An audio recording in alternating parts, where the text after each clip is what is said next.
Et pour cette nuit, c'est à ton tour, maman Israël. C'est à ton tour, maman Israël. Waouh, waouh, waouh, waouh, waouh. Je suis venu vivre chez toi depuis 2019. Et depuis le 2019, je te regarde. Et je pense à toute cette famille que tu as perdue. En ne voulant pas quitter le Maroc. Et que tu as vu mourir loin de toi, ton père en Israël, ta mère au Maroc. Vraiment, les Marocains ont subi ce qu'on appelle une tchita. Mais maman Israël, quand j'entends des Juifs parler de toi, je tremble. Je n'arrive même pas à croire que je suis en Israël et que j'entends des Juifs mal parler de toi.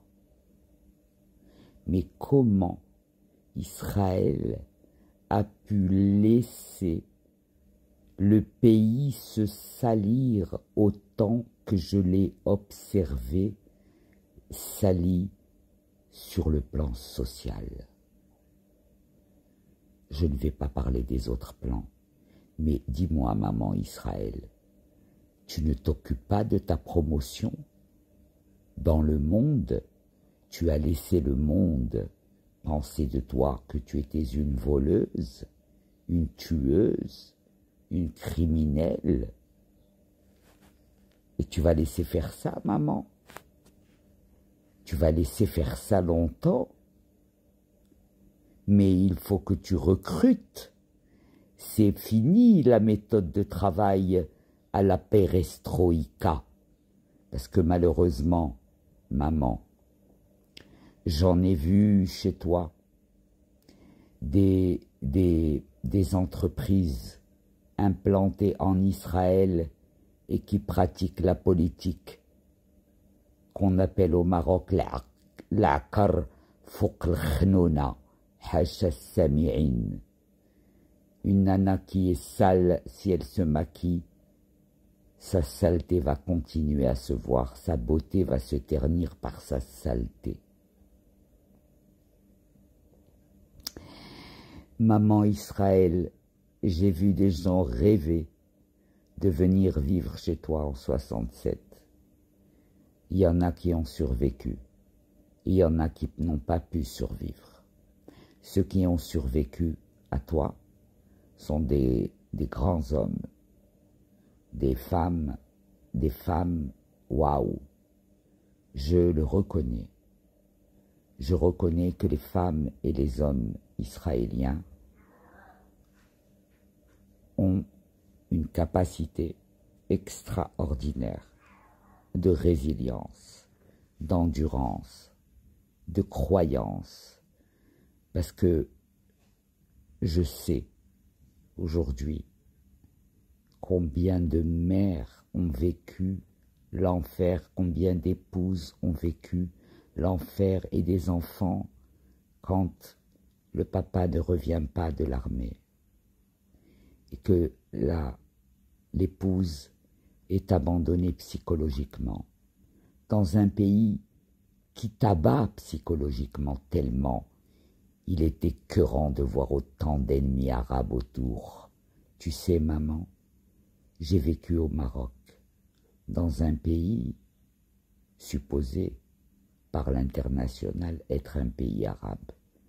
Mais au fond, c'est un pays où la gentillesse berbère s'est incrustée tant qu'elle a pu dans nos arbres, dans nos paysages, dans nos feuillages. Et il est très très difficile d'imaginer un Marocain frelaté ou un Israélien frelaté.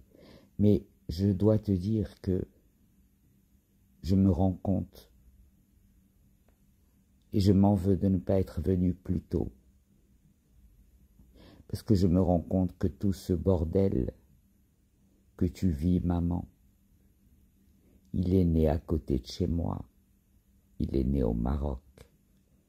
Il est né à côté de chez moi quand l'expression de mes frères et de mes enfants marocains s'est mise à changer sur les Juifs. J'ai vu des enfants marocains chérubins se mettre à cracher en disant le Juif, et Jifa, etc. Et on a passé ça parce que c'est une histoire d'amour, Maroc-Israël.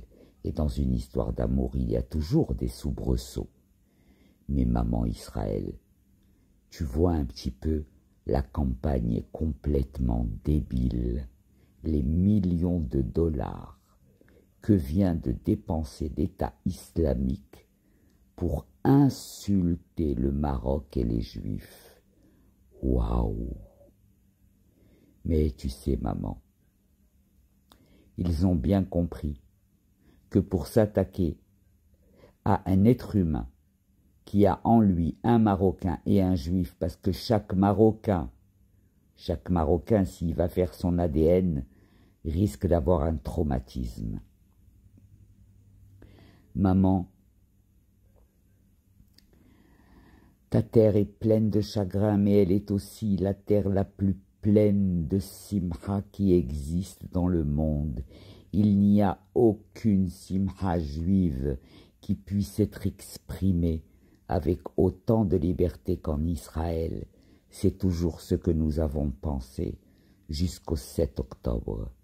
Et j'aimerais savoir, maman, qui de ces pourritures de Erev Rav, qui de ces avortons de mouches, de juifs hitlériens, qui de ces malades mentaux qui ne se sont pas relevés de toutes ces guerres, qui ternit ton image, qui a donné les clés du pays pendant quelques heures pour faire chier tout le pays, qui voulait que Israël soit rayé de la carte?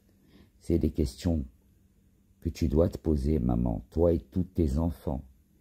Et tu sais, les meilleurs enfants que tu as en Israël, les meilleurs, ceux qui ont la simha, ceux qui aiment la Torah, ceux qui aiment la belle vie, ceux qui possèdent l'art de vivre heureux, ce sont les Marocains. Mais malheureusement, maman, quand ils sont arrivés, si on les avait laissés s'exprimer, tu aurais su tout de suite que ton conflit a démarré à côté de chez moi en Algérie, là où a fini par pousser l'arbre du mal. Baudelaire a parlé des fleurs du mal, l'Algérie a vu naître l'arbre du mal. Il a dû pousser, sûrement près des îles, avant que les colons ne viennent voler des territoires marocains. Mais bon, maman, dans cette histoire Maroc-Israël, tu envoies un David Govrin à qui il arrive ce qui est arrivé. Il n'y a pas un juif qui défend David Govrin, un seul juif de chez toi qui s'exprime, un juif marocain, israélien qui s'exprime, pas un. Qu'est-ce que j'ai vu? Pas grand-chose. On vous a effacé et on ne sait pas pourquoi, parce que vous ne communiquez pas, parce que vous avez un problème de ne pas assez vous regarder dans le miroir régulièrement et voir où sont vos erreurs et vos fautes de frappe. Bonne nuit, maman Israël. Je reviendrai certainement discuter avec toi.